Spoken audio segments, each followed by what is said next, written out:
Ya lo dije la semana pasada que iba a cumplir mi amenaza. Y aquí arriba hace mucho calor.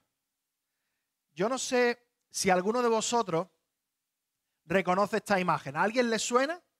Si a alguien le suena, que levante la mano, pero que no diga nada, ¿vale? Tú no, Nerea, porque tú sabes lo que es. ¿A alguien le suena? ¿La ha visto alguna vez?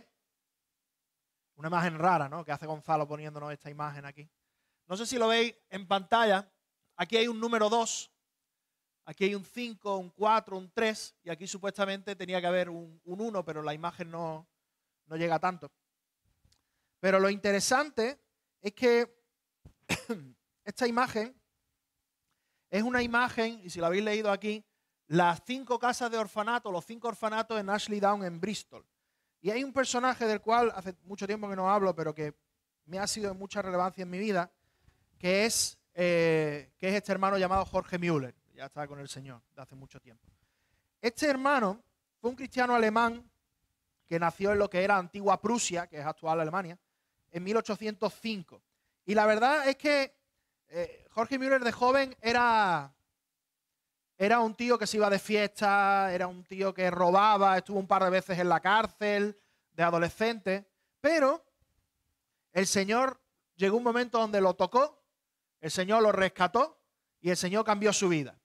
Y lo interesante es que el Señor lo llevó desde Alemania, o la actual Alemania, allí a Inglaterra, y fundó algunas organizaciones y estuvo trabajando como pastor en una iglesia local, pero en 1800, son los 1836, él y su esposa Mary estuvieron orando para poder abrir un orfanato allí en la ciudad en donde estaba, en la ciudad de Bristol.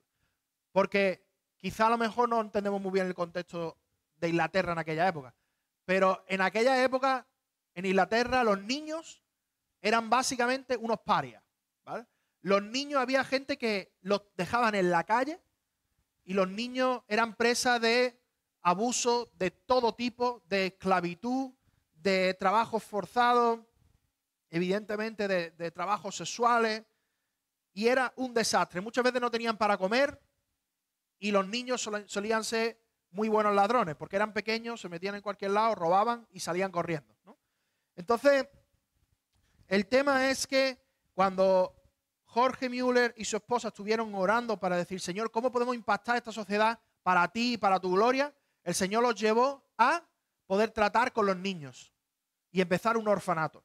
Empezaron un orfanato con, mira, ahí tenéis la cara del hermano, ya mayorcete, y aquí tenéis una foto de cuando el orfanato tenía más o menos unas 30 niñas huérfanas. Se centraron primero en las niñas y ya después fueron trayendo niños, y a lo largo de las décadas, 1949, 15 años después, inauguraron un primer orfanato grande, y después, en los años 70, 1870, había más de 1.700 niños que cuidaban al mismo tiempo. 1.700, ¿eh? Imaginaos, si algunos padres con 2 o 3 que tienen ya están agobiadísimos, y a veces es normal porque hay niños que tienen tela, pero imaginaos 1.700, ¿eh? 1.700. Pues no solamente le dieron casa, cobijo, sino que le dieron una buena educación. Tanto es así que cuando los niños iban a hacer un examen, era típico que hubiese un examen a nivel nacional, estos niños y niñas del orfanato de Jorge Müller eran de los que sacaban las notas más altas de todo el país. Ojo, ¿eh? Así que, muy interesante. A lo largo de su vida, él y su esposa cuidaron más de 10.000 huérfanos. Que tiene tela. Tiene tela. Así que eso fue una cosa que yo digo, Señor, a mí eso me ha animado muchísimo a orar, a tener una vida de fe. Os animo a que leáis la biografía oficial de este hermano, la biografía de Jorge Müller, porque no tiene desperdicio. Para mí ha sido muchísima bendición. Pero lo interesante es que él tenía una filosofía con respecto a la fe muy particular. Él decía, yo nunca le voy a pedir nada absolutamente a nadie de dinero, solamente al Señor. Y yo confío en que el Señor va a proveer. Si esto es del Señor, el Señor va a proveer. Y él, a lo largo de toda su vida, recibió unas 1,5 millones de libras esterlinas, que al día de hoy serían aproximadamente unos 200 millones de euros, ¿vale? Entre los 10.000 niños y los 200 millones de euros ya nos damos cuenta de que aquí hay algo que está ocurriendo que es muy particular. Tanto es así, tanto impactó la vida de este hombre y de su esposa, la ciudad donde vivían, que cuando él falleció en 1898, 92 años después, perdón, más de 10.000 personas asistieron a su funeral. Casi todo el pueblo estaba allí. Y periódicos de toda Inglaterra dieron artículos hablando de cómo una vida de un hombre que se había dedicado a los demás y qué bueno había sido. ¿Y saben lo curioso? Que los periódicos nacionales hablaron mucho de la filantropía de Jorge Müller. No se metieron mucho en el tema. Pero los periódicos locales sabían bien que ese hombre nunca había pedido dinero. Y ellos sí que en sus artículos escribieron, ¿cómo puede ser? ¿Será verdad que Dios realmente proveía de esta manera a estos huérfanos a través de estas personas? Los periódicos locales no cristianos, ¿eh? Pero es curioso cómo la vida de un puñado de personas con fe impactó un país entero. Mark Twain, ¿os suena? Mark Twain fue a visitar este orfanato y dijo que se quedó totalmente asombrado por lo bien cuidados que estaban los niños y los bien educados que estaban.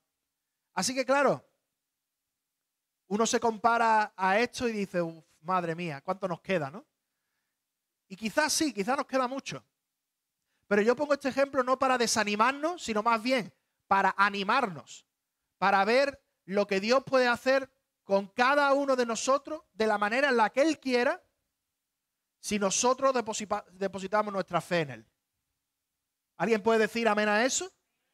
Porque yo lo creo. Estoy totalmente convencido de que Dios puede coger a un hombre o a una mujer totalmente consagrado a Él y hacer maravillas. Y hacer cosas increíbles. Cosas que tenían muchos retos. Cosas en las que a veces parecía que estabas dando un paso al vacío. Pero que con Dios todo era posible. Y ese es el título de la predicación en esta mañana. Es posible experimentar lo imposible. Si me acompañáis en multimedia, por favor. Es posible experimentar lo imposible. Con Dios, nosotros podemos hacer cosas que no podríamos hacer de ninguna de las otras maneras. Porque Dios puede hacer lo imposible. Y si Dios puede hacer lo imposible y nosotros estamos de su lado, no es que Dios esté de mi lado, yo estoy del lado de Dios, entonces podemos experimentar lo imposible que Dios tiene. No solamente para nuestras vidas, sino para que Dios nos use para impactar a muchas otras personas que están a nuestro alrededor. ¿Queréis saber cómo es posible experimentar lo imposible? Pues vamos allá. Acompañadme a Lucas capítulo 17, por favor. Lucas capítulo 17, versículos 5 y 6.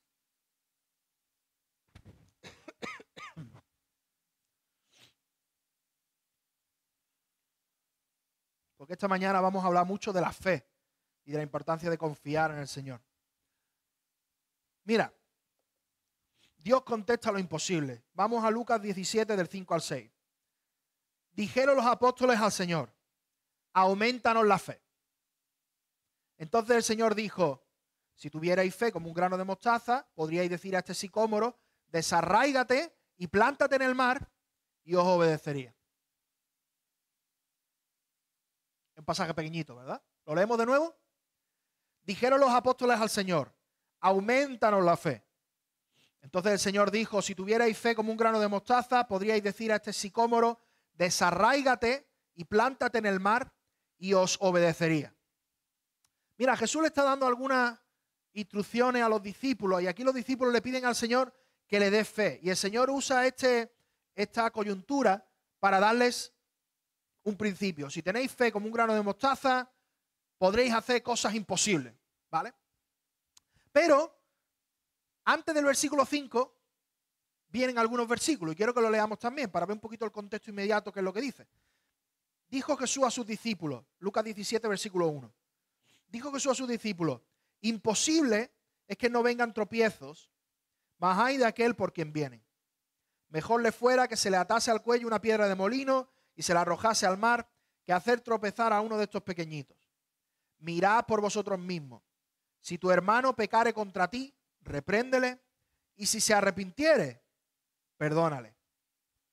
Y si 7 veces pecare contra ti, y si 7 veces al día volviere a ti, diciendo, me arrepiento, perdónale.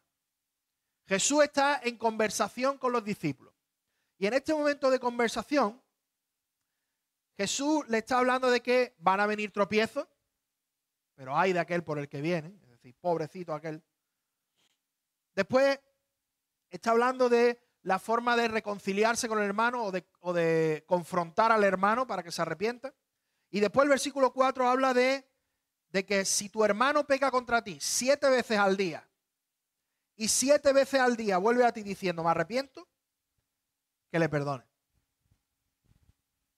Yo cuando era adolescente no entendía esto muy bien, porque bueno, no le falta experiencia en la vida y tal.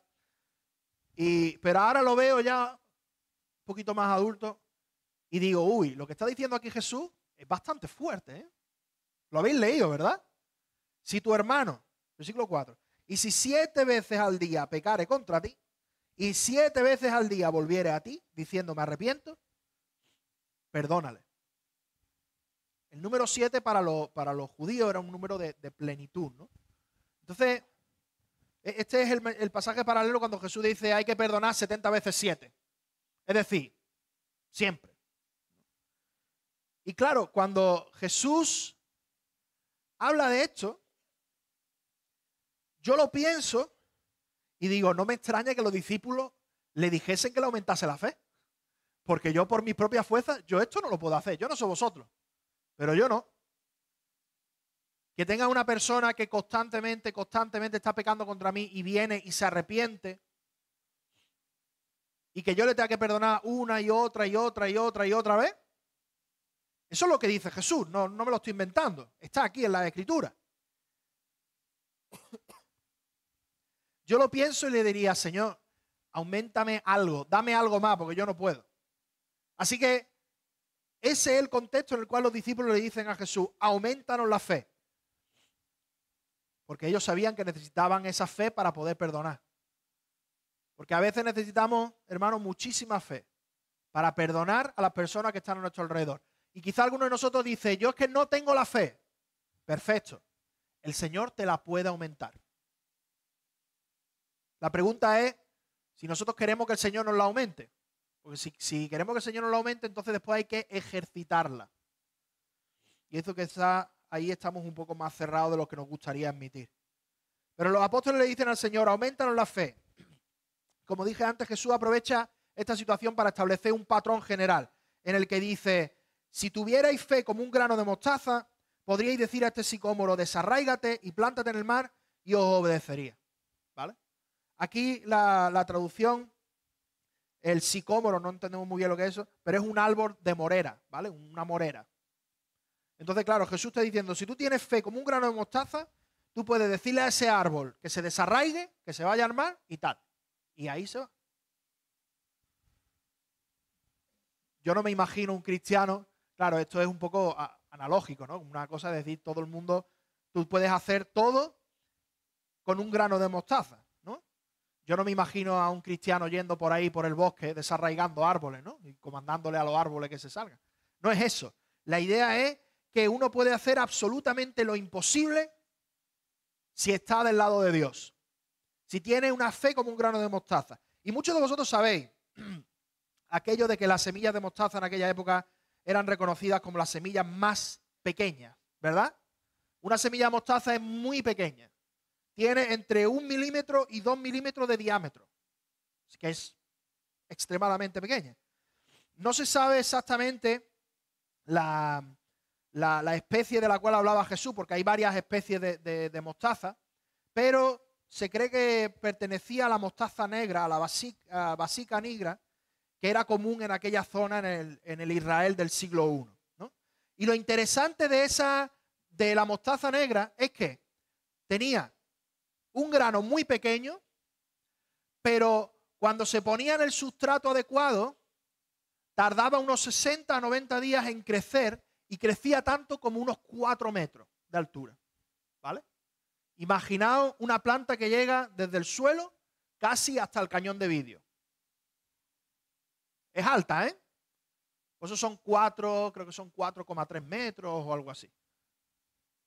Y lo que Jesús está diciendo es, si nosotros depositamos una fe muy pequeñita en el sustrato adecuado, que es Dios y su palabra, entonces esa fe en poco tiempo va a crecer tanto que no va a parecer ni normal. Y eso es lo que Jesús nos quiere trasladar con esta analogía del grano de mostaza. Que nosotros podamos depositar nuestra fe en Dios. Que aunque sea una fe muy pequeña, depositada en el sustrato adecuado, esa fe crece y crece y crece y crece y llega a ser una planta muy grande. A mí eso me parece increíble. Que yo no tengo que tener, yo como Gonzalo, yo no tengo que tener una fe grande. Yo no tengo que ser un super cristiano para que el Señor me use para hacer cosas grandes para su reino. Simplemente tengo que tener una fe pequeña y depositarla en el lugar correcto. Y Dios va a hacer que eso crezca conforme a su voluntad, cuando Él quiera. Qué bonita la analogía, ¿no? ¿Qué es lo que pasa cuando no depositamos la fe bien? Pues que ocurre un desastre, ¿no? Por eso Jesús no habla tanto del tamaño de la fe, sino del lugar en donde la fe está depositada. Imaginaos por un momento que yo tengo mucha fe en que un ascensor roto me va a llevar del piso 0 al piso 20, ¿vale? Y el ascensor está roto. Y te dicen los técnicos, no, es que el ascensor está roto. Si tú te subes en el ascensor, va a llegar un momento donde el ascensor se va a caer para abajo. Y tú dices, no, yo tengo fe. El ascensor va a subir hasta el piso 20.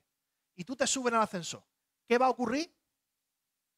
Que el ascensor va a llegar al piso 5, 6, renqueando. Para los que no sois de Málaga, renqueando es lentamente, ¿vale? Va a llegar renqueando y después va a hacer una caída libre hacia abajo. Y te vas a morir. Entonces, tú has depositado muchísima fe en un ascensor, pero tu fe no sirve de nada, porque donde tú has depositado la fe no tenía sentido, no tenía fuerza, no era capaz de sostener esa fe. Ahora bien, si tú depositas tu fe en Dios, aunque sea una fe muy pequeñita, esa fe te va a llevar al lugar a donde el Señor quiere que te lleve. Esa es la idea. Por eso Jesús nos enfatiza el tamaño de la fe. Hay muchas veces que los cristianos a veces tenemos formas raras o curiosas de hablar de las personas, ¿no? Cuando uno habla de estos misioneros que se fueron a la India, ¿no? Yo que sé, Hudson Taylor, bueno, aunque él se fue a la China, ¿no? William Carey, que se fue a la India, Spurgeon, ¿no? Toda esta gente. Hay muchos hermanos que dicen, wow, los generales de Dios, ¿no? Los superhombres de Dios. Amy Carmichael, las supermujeres de Dios, gente increíble. Y cada vez más, incluso si lees su biografía, te das cuenta de que no es que ellos eran hombres y mujeres increíbles. Es que decidieron someterse al Señor. Y el Señor los usó de una manera increíble. Uy, que esto se me cae. ¿Se entiende esa idea? No es tanto la persona en sí, sino es lo que Dios quiere hacer con esa persona a través de una fe muy pequeñita. Por eso yo te animo, hermano o hermana, a que tú pongas tu fe no en las circunstancias, no en otras personas, maldito el hombre que confía en el hombre, no en la vida y mucho menos en el karma, en las piedras, en el tarot o cualquier historia de esas raras. Pon tu fe en Dios. Una fe pequeñita puede crecer tanto que nos puede llevar a hacer cosas increíbles. Y podremos ver milagros increíbles si es que Dios quiere que los veamos. Esa es la forma en la que uno puede llegar a experimentar lo imposible, como veíamos en esta mañana. Por eso, y el primer milagro que quiero que veamos y que quiero que experimentemos es aquel en el cual se da el contexto de este pasaje. ¿Os acordáis en dónde estaba este contexto? Está en el contexto del perdón. Jesús le está diciendo a los discípulos, hay que perdonar 70 veces 7. Hay que perdonar 7 veces al día. Es decir, siempre, siempre. Y Jesús y los apóstoles le dicen, aumentanos la fe. Y Jesús le dice, si tenéis esta fe, como un grano de mostaza, entonces no solamente vais a poder perdonar a aquellos que os hayan hecho daño, sino que vais a poder hacer cosas increíbles para Dios. Así que claro, el contexto de tener fe está en el contexto de perdonar. Puede ser que tengamos que perdonar a nuestro padre, a nuestra madre, a nuestros hijos, a tus tíos, a tus abuelos, a alguien de la iglesia que te hizo daño, no sé a quién. Pero el Señor te está pidiendo en esta mañana, a través de su palabra, que tú perdones a cualquier persona que te haya hecho daño. No necesariamente que te reconcilies 100%, porque la reconciliación es de dos. El perdón es de uno, es unilateral, aunque ni siquiera vengan a pedirte perdón. Uno da ese perdón por gracia. La reconciliación es otra cosa y se buscará y buscaremos la restauración. Pero a veces la restauración no es posible. Un abusador con la persona que ha abusado, esa restauración difícilmente se puede volver a dar. Pero sí puede haber perdón real. Y lo que el Señor quiere que hagamos en esta mañana, a través de su palabra, es que podamos perdonar. Perdonar a aquellos que nos han hecho daño. ¿Sabes? La semana pasada teníamos a Warry y Debbie en casa y como sabéis, porque lo hemos anunciado por las redes de la iglesia y todo eso, ellos acaban de venir de Senegal, ¿verdad? No sé si lo sabíais, pero si no os lo digo. Y vinieron a casa y nos estuvieron contando un poco de cómo fue el viaje, algunas fotos y algunas cosas. Y ellos nos decían, dice, una de las cosas con la que más tienen que luchar los niños y las mujeres allí en Senegal es con todo el tema de abuso. Dice, eso es un desastre. Los usan como objeto, no tienen miramiento y una gran cantidad de hombres llegan y hacen lo que quieren con ellos o con ellas o con quien sea. Y los cristianos, los que se convierten allí, una de las grandes luchas es el perdonar. El perdonar. Y muchos de ellos lo hacen. Y muchos de ellos, aquellos que han conocido a Cristo de verdad, lo hacen. ¿Por qué? Yo quiero que se te quede esto en esta mañana, querido hermano y querida hermana, porque en el poder de Dios todo es posible, incluso el perdonar a aquellos que han abusado de nosotros. Y quiero que lo pienses bien en tu mente y en tu corazón, porque lo que yo estoy diciendo quizá puede parecer algo etéreo, algo abstracto, algo quizá imposible de alcanzar. Pero hermano, en la palabra de Dios lo vemos, es posible perdonar. Es posible perdonar a cualquiera que nos haya hecho cualquier cosa. Jesús mismo nos perdonó a nosotros, ¿verdad?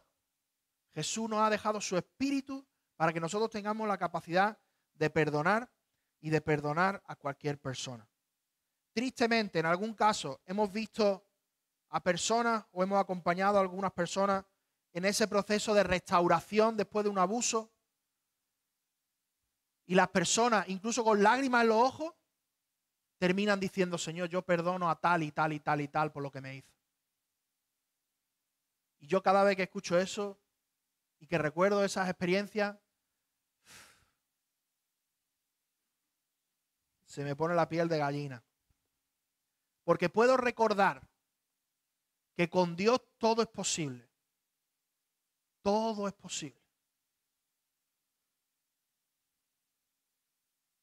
Tanto como perdonar a las personas que más daño nos han hecho en esta vida. La verdad es que no es nada fácil.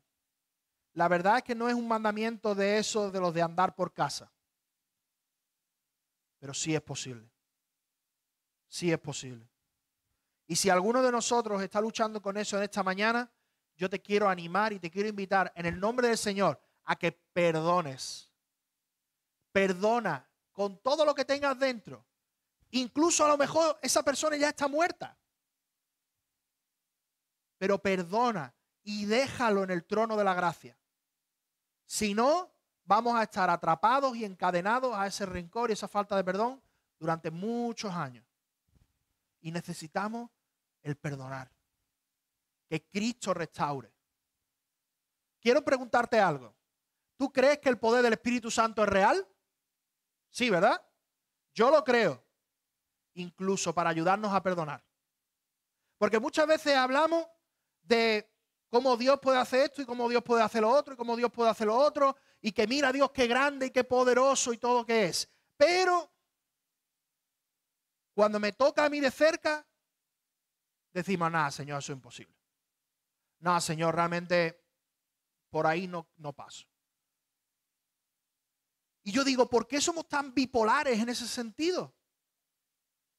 Si el Espíritu de Dios tiene fuerza y poder para ayudarnos a perdonar, ¿por qué no tirar de eso? ¿Por qué no decirle al Señor, Señor, ayúdame a experimentar lo imposible? Que yo perdone a todos aquellos que me han hecho daño. Incluso algunos de vosotros, el experimentar lo posible tiene que ser pedir perdón por lo que vosotros le habéis hecho a otra persona. Porque muchas veces no somos las víctimas, muchas veces somos los que hacemos el daño. Pero hermano, la buena noticia es que con un poquito de fe depositada en el lugar adecuado, ese perdón puede florecer. Y puede haber perdón y restauración real. Y yo quiero que en esta mañana ninguno de nosotros se vaya a casa diciendo, eso para mí es imposible, Gonzalo, no me lo repitas porque no me lo creo, eso será para otros. Déjame a mí en mi miseria y en mi rencor. Y yo no quiero que eso nos pase a ninguno de nosotros. Quiero que todos los que salgamos aquí en esta mañana hayamos podido dejar eso delante del Señor y hayamos podido perdonar bien. Así que perdona o pide perdón y experimenta lo imposible que Dios tiene para nosotros, que es un perdón real y genuino. Dios puede contestar lo imposible y Dios contesta lo imposible, como acabamos de ver, porque Dios también puede hacer lo imposible. Mira, yo sé que esta idea es sencilla y es básica, pero es algo que tenemos que comprender bien. El hecho de que Dios conteste lo imposible se fundamenta en la idea de que Dios puede hacer lo imposible. De que Dios es, lo decimos muchas veces, Dios es todopoderoso, Dios es omnipotente, Dios es omnisciente, Dios es todo lo que tú le quieras poner. Porque Dios lo tiene y Dios lo es. Entonces, no solamente para nosotros en nuestra percepción de cosas improbables, sino incluso a nivel de cosas que son naturalmente imposibles, que son físicamente imposibles. Hay cosas que Dios puede hacer que van más allá de las leyes de la naturaleza. Y quiero daros algunos ejemplos. ¿Os acordáis de Abraham y Sara, que tuvieron a su hijo Isaac? Ya tenían unos 100 y 90 años. Imaginaban a una mujer de 90 años dando a luz. Esa mujer ya hacía tiempo, como dice uno de mis amigos, hacía tiempo que la fábrica ya estaba cerrada. Ya esa mujer ya no podía tener nada. Pero Dios es capaz de hacer un milagro y Dios puede restaurar el deterioro biológico para que una mujer de 90 años pudiese dar a luz. ¿No es eso un milagro? Para mí es un milagro. Bueno, para mí y para todo el mundo. Segundo, el nacimiento de Jesús desde la Virgen María. ¿Os acordáis de la historia, verdad? Se le presenta al ángel a la Virgen María y le dice, tú vas a dar a luz a un hijo, Jesús el Salvador. Y la Virgen María le dice, bueno, ¿y cómo se va a dar eso? Porque yo no conozco varón. Es decir, no he tenido relaciones sexuales. Así que 2 más 2 son 4. Señor, yo no sé cómo tú lo vas a hacer. Y el Señor le dice, no te preocupes, porque el poder del Espíritu y el poder del Altísimo te cubrirá con su sombra y te dará la capacidad de gestar a un niño que en última instancia vendría a ser el Salvador del mundo. ¿Y de cómo salió Jesús? Jesús salió de un milagro total. Después tenemos el milagro de la mujer con flujo de sangre. También os acordáis de la historia. Una mujer que llega a Jesús, flujo de sangre, que es como tener una menstruación continua. Y Jesús ni siquiera le dice, sé sana, sino que esta mujer llega, toca el borde de su manto y dice Jesús que su poder salió de él y ya esa mujer fue totalmente sana. A mí eso me parece un milagro. Hay otro milagro, la sanación del ciego Bartimeo. Jesús llega, le pone la mano en los ojos, ora por él, voilá. Y ya ese hombre ve.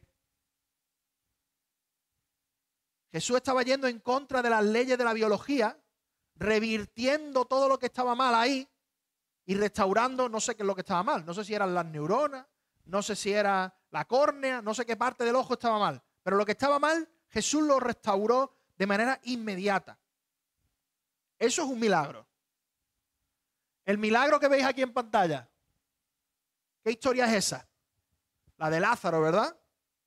¿Qué mayor milagro que una persona, que Jesús pueda resucitar a un muerto que lleva 4 días en la tumba, que huele como un adolescente sin duchar y que está tan muerto que no hay posibilidad de que reviva? Es decir, no sé si conocéis, pero había una enfermedad, ahora mismo no recuerdo, pero que te hacía parecer estar muerto durante un par de días, ¿verdad?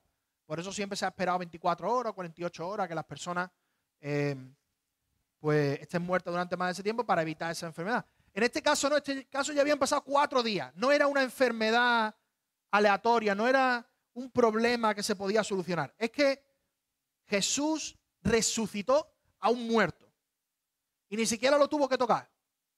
Le dijo, Lázaro, ven fuera. ¿Y Lázaro qué dijo? Bueno, ¿qué dijo? No dijo nada. ¿Pero qué hizo?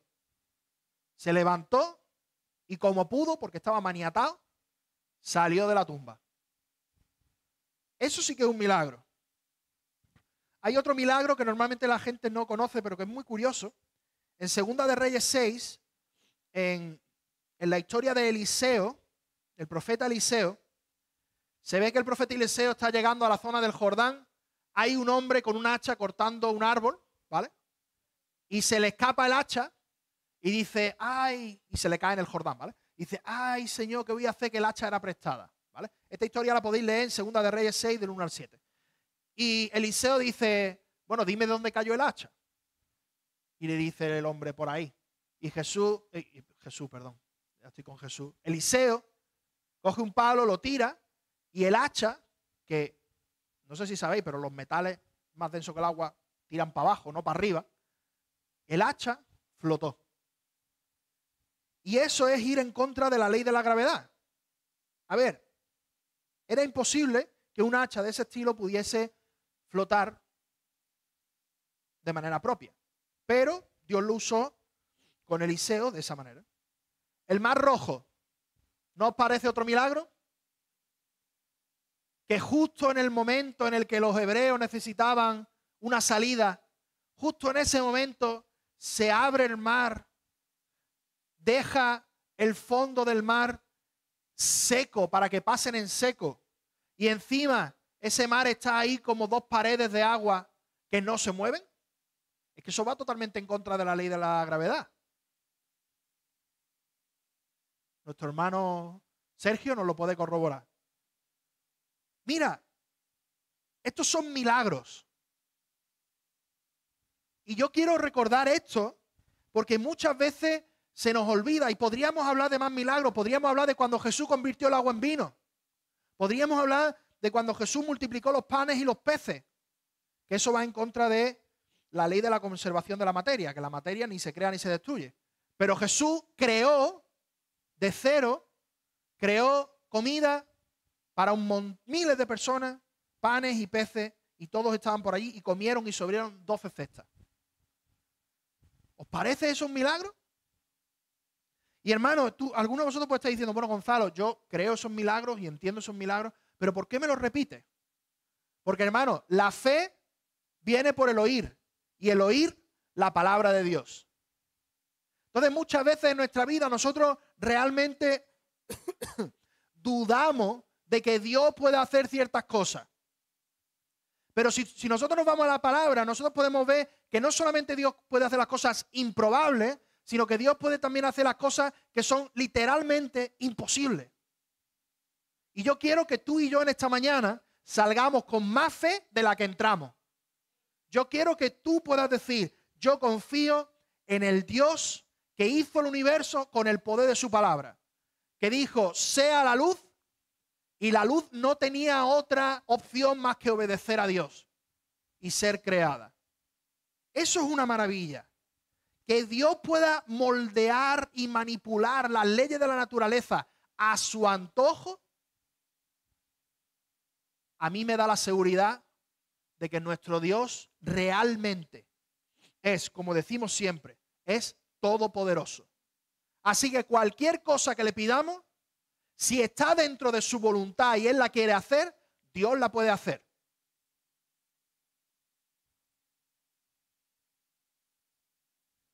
Por eso tenemos que creer. Dios puede hacer lo imposible. Dios puede hacer lo imposible. Y vivimos en un mundo muy materialista. ¿Sabes lo que es el materialismo, no?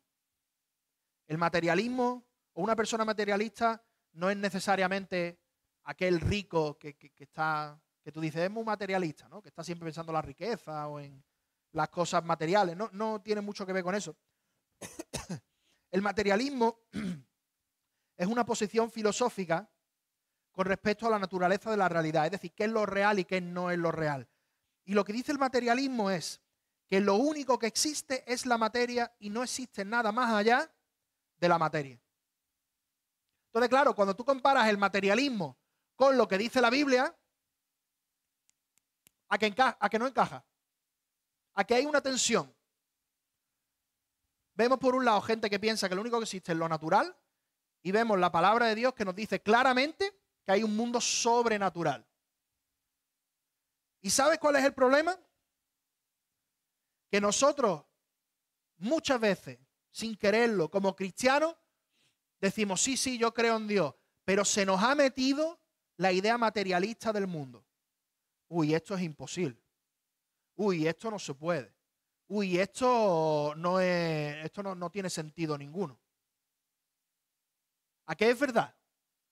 A que muchas veces nosotros hemos pecado de falta de fe porque hemos caído en lo que el mundo nos dice que es posible o que no es posible.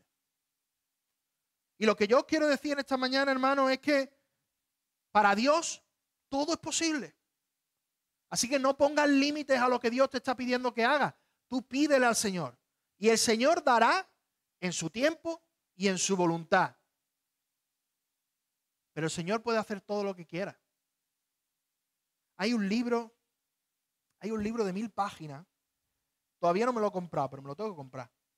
Se llama, y traduzco literalmente en inglés, se llama Milagros Hoy. La obra sobrenatural de Dios en un mundo moderno, escrito por Craig Keener, que es un teólogo del Nuevo Testamento. 1000 y pico páginas de milagros que han ocurrido a lo largo de todo el mundo, documentados algunos médicamente y otros científicamente. Por eso he dicho que me tengo que comprar ese libro. Yo no sé cuándo, pero me lo compraré. Pero Dios puede hacer milagros hoy entre nosotros y lo puede hacer de manera muy patente. Tenemos historias de sanidad a porrillo. ¿Cuánta gente habéis escuchado vosotros que se ha sanado de cáncer por el poder de Dios? Muchas. ¿Cuántas personas habéis escuchado vosotros que se han librado de la muerte por el poder de Dios? ¿Julita? Es que algunos de vosotros no lo sabéis, pero nuestra hermana Julia ha estado en una situación muy crítica, muy crítica. Y la iglesia se ha puesto a orar, y la iglesia, no digo solamente esta iglesia, las iglesias, todos los que la conocemos, nos hemos puesto a orar y a interceder para que el Señor la sane. Y mira, aquí está, más fresca que una rosa. Y el Señor la sigue levantando y el Señor la sigue restaurando. El Señor puede hacer cosas increíbles, hermano. Y yo quiero que no sé ni cómo decirlo, quiero que te motives conmigo un poco. Quiero que puedas ver más allá de nuestro materialismo disfrazado de cristianismo prudente. Para que podamos ver a un Dios sobrenatural que puede hacer todo lo que Él dice que hace. Dios puede hacerlo todo. Y yo creo que eso es una de las mayores esperanzas para el cristiano. Dios puede hacerlo tanto como proveer a 10.000 huérfanos, como levantar a una persona de la muerte, como que cuando venga en su gloria resucitemos todos los cristianos y nos dé un cuerpo glorificado. Eso Dios lo puede hacer. Y yo estoy tan contento en que no creemos en un Dios débil o un Dios que necesita de nuestra ayuda, sino un Dios que hace lo que quiere, cuando quiere, como quiere, y no le importan ni las leyes de la naturaleza, ni lo que piensen los materialistas. Él llega y dice, yo quiero hacer esto, se hace. Y de ahí tenemos que caminar en fe. Dios sí puede hacer lo imposible. Sí puede hacer lo imposible. Dios sí puede hacer cosas que tú crees que son imposibles. Dios sí puede restaurar mi matrimonio. Dios sí puede restaurar a mis hijos. Dios sí puede restaurar la situación laboral. Dios sí puede darme fe en medio de la prueba, aunque no me quite la prueba, pero me puede ayudar a caminar fielmente en medio de la prueba. Dios sí puede hacer todo eso. Así que camina en la fe del Hijo de Dios. Camina en la fe de Cristo. Él lo puede hacer. Y si Él lo puede hacer, ¿por qué nosotros como cristianos vamos a reprimirnos o vamos a dejar de confiar en Él? Ora con fe. Ora con fe. Y por supuesto no vamos a torcer el brazo de Dios, ni mucho menos, porque no se puede. Pero ora con fe y Dios en su voluntad dará lo que Él tenga para nosotros.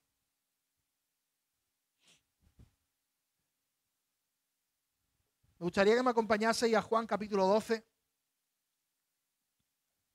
Perdón, Juan capítulo 14. Porque es el último pasaje que quiero ver esta mañana y quiero verlo brevemente. Para sacar algunas pequeñas lecciones prácticas de cómo debemos nosotros de pedir. Hemos hablado de pedir y de confiar en el Señor, pero hay que pedir de una manera adecuada. Así que acompañadme a Juan 14 del 12 al 14. Aquí Jesús está en la última cena y está hablando con sus discípulos, tiene un discurso muy grande desde Juan 13 a Juan 17. Y aquí en este momento Jesús le está enseñando un montón de cosas, de cómo el Padre validó su ministerio y las obras que le estaba haciendo. Y Jesús en este momento les dice lo siguiente, Juan 14, del versículo 12 al 14. De cierto os digo, el que en mí cree, las obras que yo hago, él las hará también. Y aún mayores hará, porque yo voy al Padre. Y todo lo que pidiereis al Padre en mi nombre lo haré, para que el Padre sea glorificado en el Hijo, para que el Padre sea glorificado en el Hijo.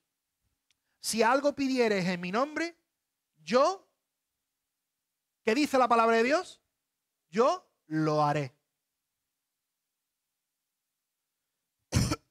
Perdón. ¿Qué es lo primero que nos dice el pasaje? Lo primero que nos dice el pasaje es que hay que orar y pedir con fe. El versículo 12 lo dice. El que en mí cree. El que en él no cree, pues no. Hay un versículo muy claro en Hebreos 11:6.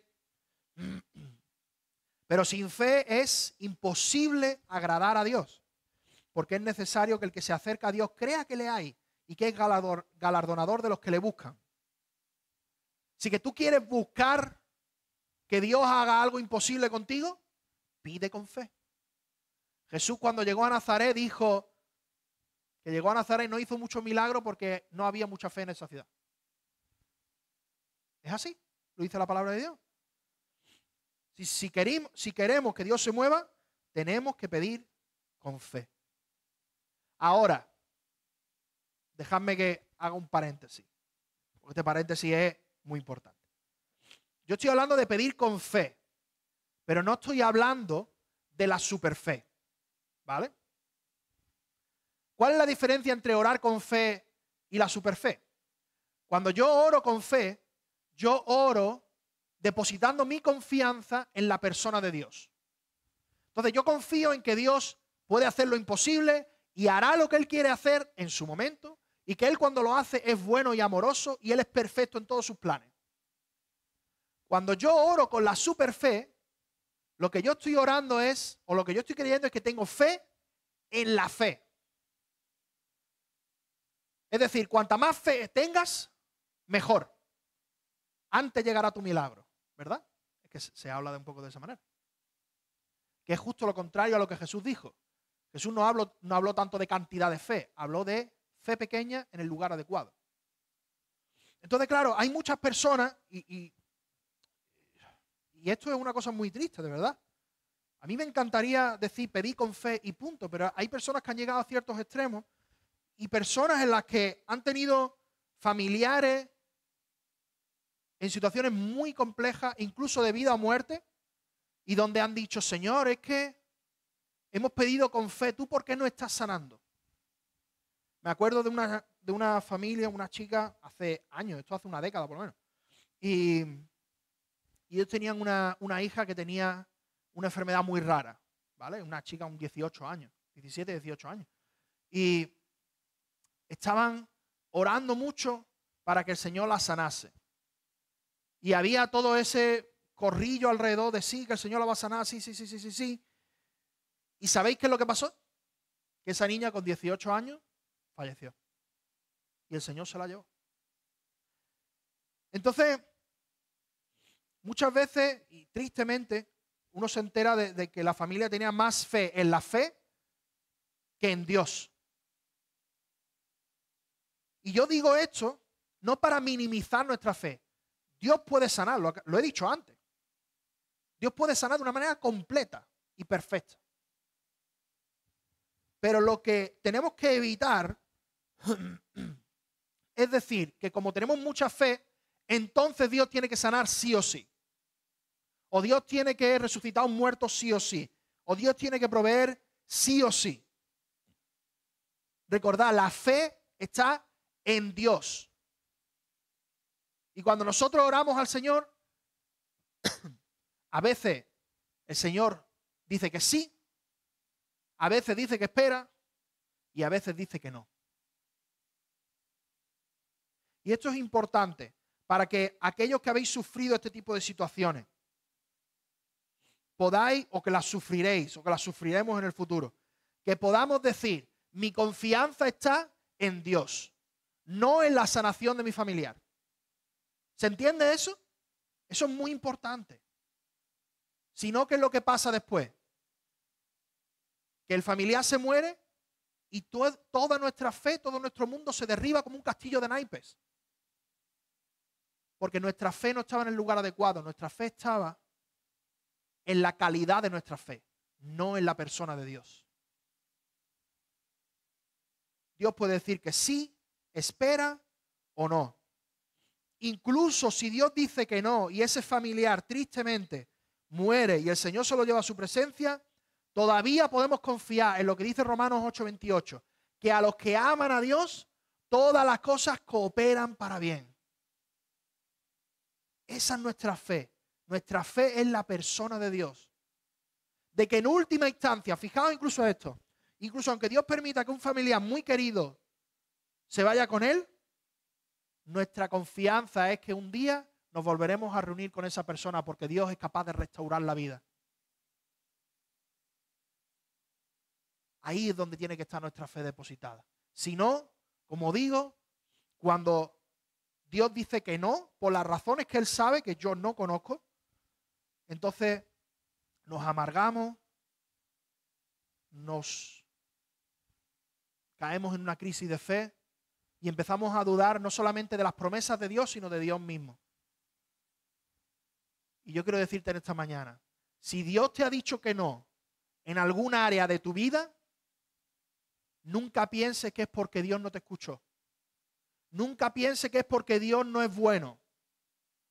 Al revés, Dios sigue siendo bueno. Dios sigue siendo poderoso. Dios sigue siendo aquel que se preocupa por nuestras necesidades. Lo que pasa es que Dios tiene la imagen de la eternidad al completo y nosotros no.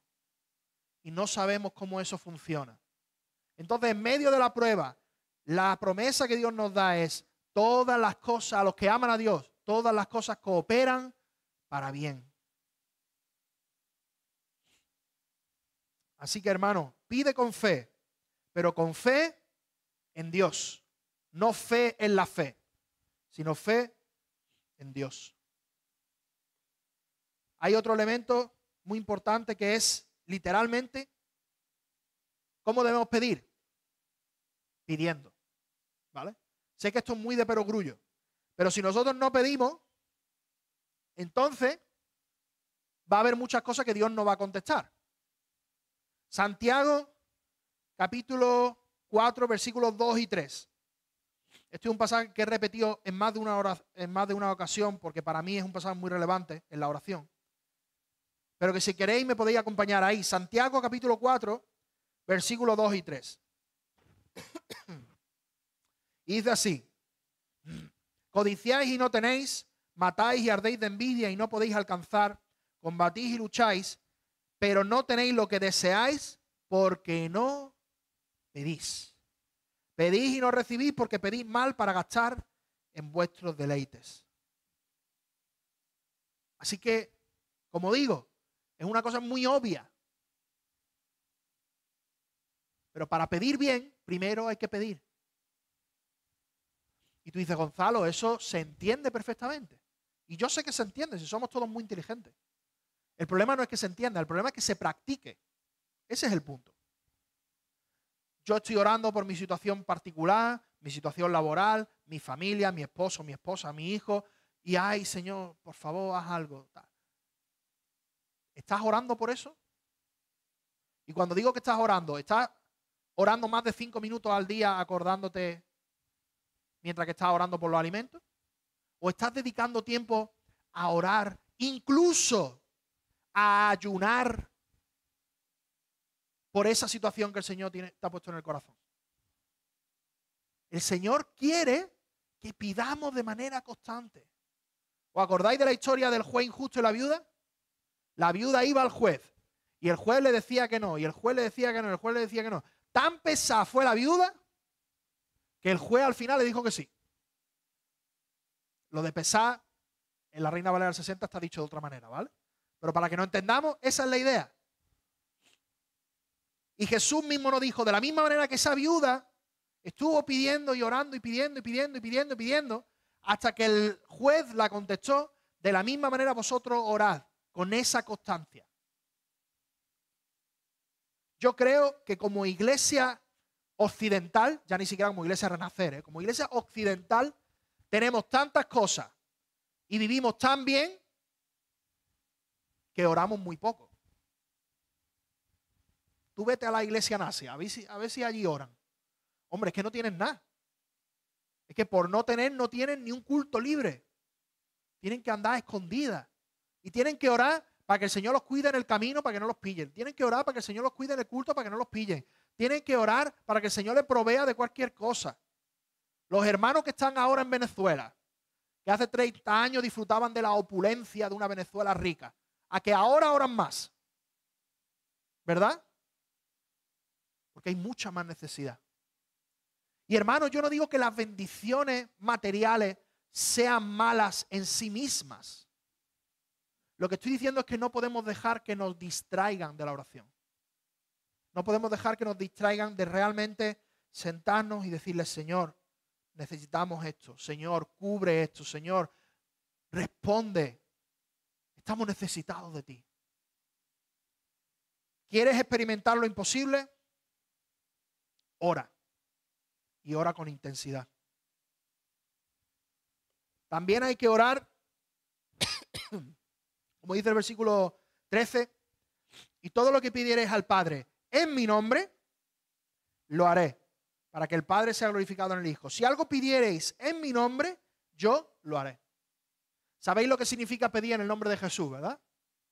No significa que cada vez que termines una oración digas: En el nombre de Jesús, amén. Eso no es lo que significa. Aunque muchas veces lo hacemos y lo hacemos muchas veces por repetición.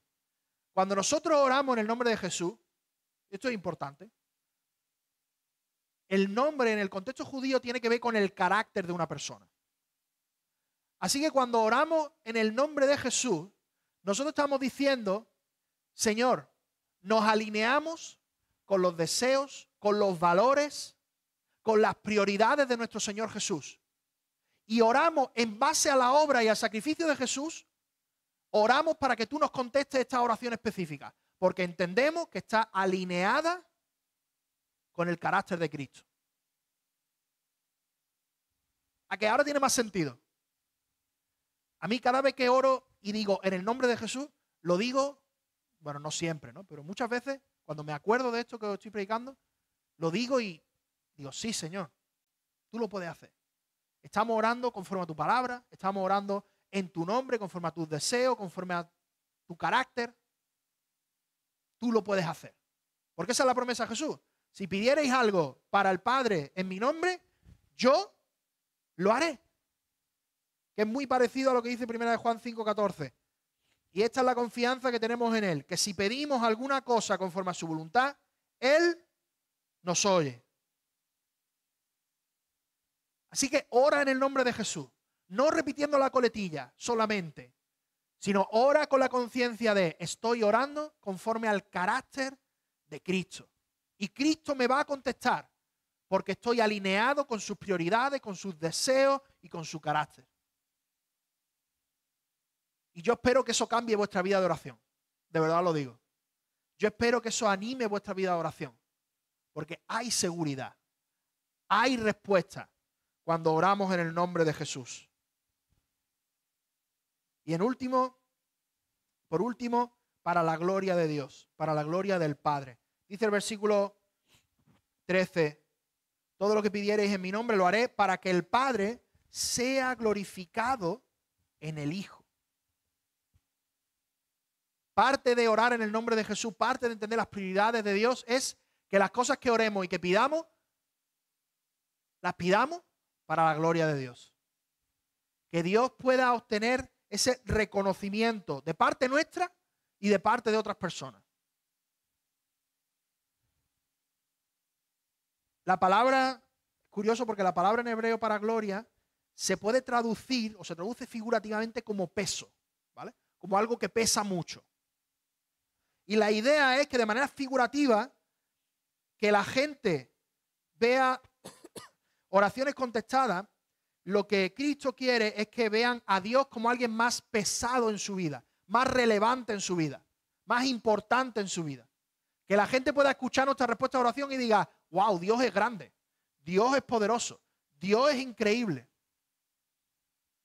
El otro día, justo cuando estaba en el campamento de Palabra de Vida, salí con uno de los chicos, con uno de los monitores, salimos a comprar algo al Mercadona y me dice, ¿cómo ha ido tu año? Porque nos vemos de año en año casi, ¿no? Dice, ¿qué? ¿Cómo ha ido tu año? No sé qué. Empezamos a hablar y empecé a decirle varias de las oraciones contestadas que el Señor nos ha contestado en este año, que son varias. Y entonces empiezo y una y otra y otra y otra y otra y otra y otra. Y en eso que, claro, estamos en el cajero del Mercadona. Así que mientras que estamos en el cajero, la muchacha que nos estaba pasando los alimentos me dice, uy, eso es un chollazo. ¿Dónde se consigue eso? ¿Y eso que tú cómo lo consigues? Y le dije, pues eso no lo he conseguido yo, eso lo he conseguido con Dios mismo. Teniendo una buena relación con Él y orando adecuadamente. Y tenía una tarjetita de la iglesia Renacer, se la di, aunque estábamos en Ciudad Real, pero bueno, que llame a cualquiera. Pero se la di, le pude presentar el evangelio muy rápido, ya ves si faltaban 2 bris de leche por pasar. Así que en 20 segundos le presenté el evangelio y nos fuimos, ya está. Pero me pareció súper curioso que no estábamos ni hablando con ella, ¿no? De esas personas que se meten así en las conversaciones de otros. Pues ella. Algunos reí porque algunos de vosotros sois así, ¿eh? Nada, que va. Pero qué bueno sería que cuando estemos con nuestros familiares que no son creyentes, con nuestros amigos que no son creyentes, con personas alrededor, que podamos decirle, mira, te voy a contar una historia. que hablamos pocas veces de cosas profundas, que siempre hablamos de fútbol y hablamos de otra cosa, que no está mal, pero vamos a hablar de algo profundo. Quiero contarte las oraciones que Dios me ha contestado. Imagínate qué testimonio para tu familia. Imagínate qué testimonio incluso para nosotros mismos, para recordar nuestra propia fe. ¡Wow! ¿Te animas a eso? Y eso Dios lo hace para la gloria del Padre, para que la gente pueda decir, oye, ¿y eso dónde se consigue? Y que le podamos decir, eso solamente se consigue en Dios, el único que puede dar todo lo que nuestra alma necesita, mucho más de lo material, pero sobre todo, todo lo espiritual. Así que, hermanos, es posible experimentar lo imposible. Con Dios es posible. Así que cree, ponte a orar, ora bien, dedícale el tiempo necesario a orar, ora con la mente en poner tu fe en Dios y no en la fe. Ni siquiera en la fe de otros o en la experiencia de otros, sino en Dios mismo. Y que podamos ir a nuestro cuarto de oración, a nuestro cuarto de guerra, que a lo mejor es un cuarto, o es el baño, o es el monte Coronado, no me importa. Pero donde vayamos a orar y podamos decirle, Señor, haz con nosotros lo imposible. Haz con Málaga lo imposible. ¿Qué sería lo imposible en Málaga? Yo qué sé. Que haya un avivamiento en Málaga. Eso sí que es imposible. A ojos naturales. Pero con la perspectiva de Dios, absolutamente nada es imposible. Así que yo quiero que esta mañana nos vayamos con más fe, más confianza en Dios, de que Dios sí puede hacer todo aquello que dice que va a hacer. Y lo hará en su tiempo, en su momento y para su gloria. Y si tú no eres cristiano todavía, déjame decirte, Dios quiere que tú experimentes esto.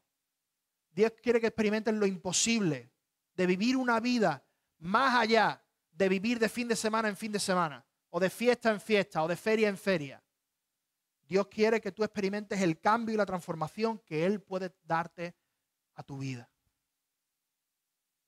Padre, muchísimas gracias por tu palabra, porque tú haces cosas increíbles con nosotros y porque tú eres tan bueno, Señor, tan bueno, que incluso nos contestas que sí a muchas de nuestras oraciones.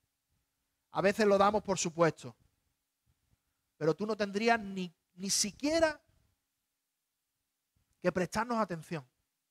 Ni siquiera tendrías que dignarte a escucharnos. Pero tú lo haces, Señor. Y tú incluso has abierto un camino a través de Cristo para que nos acerquemos al trono de la gracia. Y tú nos das esa posibilidad. Así que te pedimos, Señor, que nos ayudes a apreciar esa posibilidad y a ponernos delante tuya. A orar con fe y vivir una vida que realmente refleje tu gloria. Y que sea para los demás imposible, pero para nosotros una vida sobrenatural. Te lo pedimos en el nombre de tu Hijo Jesucristo. Amén.